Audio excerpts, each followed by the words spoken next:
everyone, I'm Julia. I'm here from Hedgerow Farms today at Green Acres Nursery and Supply to tell you all about our farm and about the seeds that we have available at Green Acres.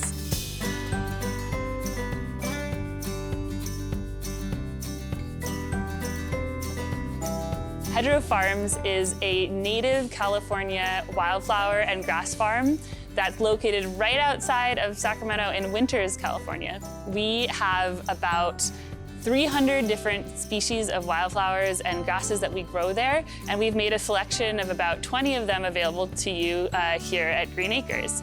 And what's really special about these wildflowers that we have is they are all growing in the wild around California, which means they're highly adapted to the soil and the climate that we have right here in the Central Valley.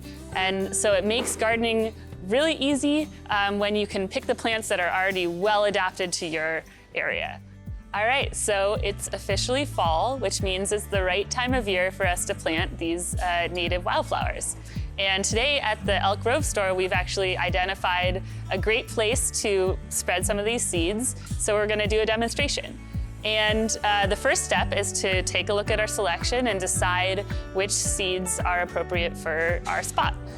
What we've decided is we're going to do two different areas. The first is an area that has a path, and so we want some species that are pretty low to the ground. And then there's an area where we have room for some taller species. So we're gonna take a look and see what the height is on these different wildflowers.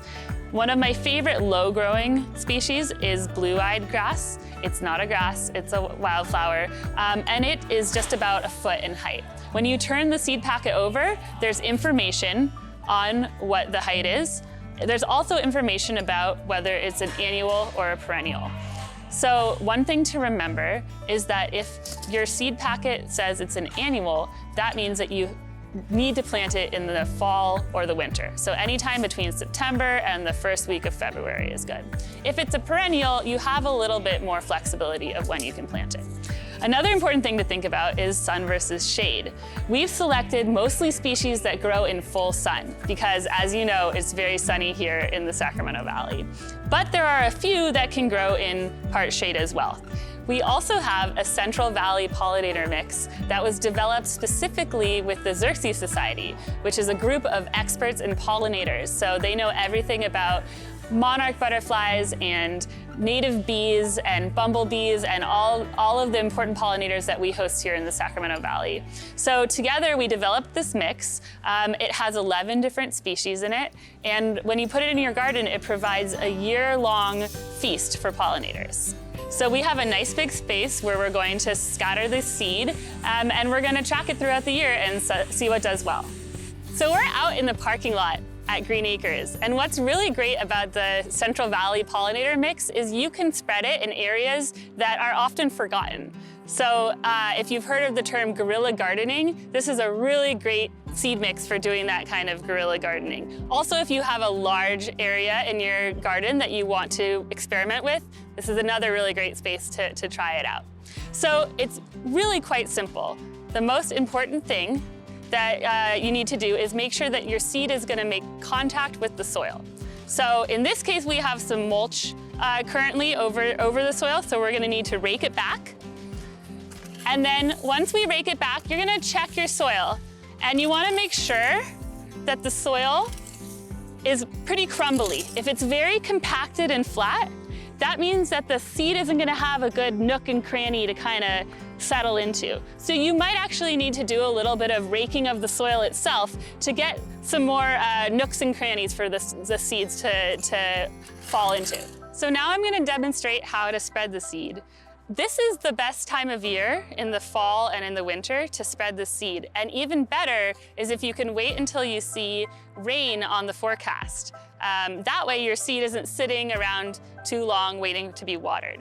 If you're going to plant when there's no rain on the forecast, you'll need to irrigate it to get it started. The most important thing to do here is to spread out the seed. You don't want to just pour the whole envelope into one pile. That's not going to give the plants room to grow. They're going to end up competing with one another and they're going to get all tangled. What we really want to think about is seasoning the soil, all right? So when you're sprinkling, keep it very light. You can lightly rake the soil afterwards. In this case, we're going to very gently rake the mulch back over, a little bit less thick than when we found it, so that there's still some spots for the light to get through. You don't need to mulch on top of the soil, you can just rake it in very gently.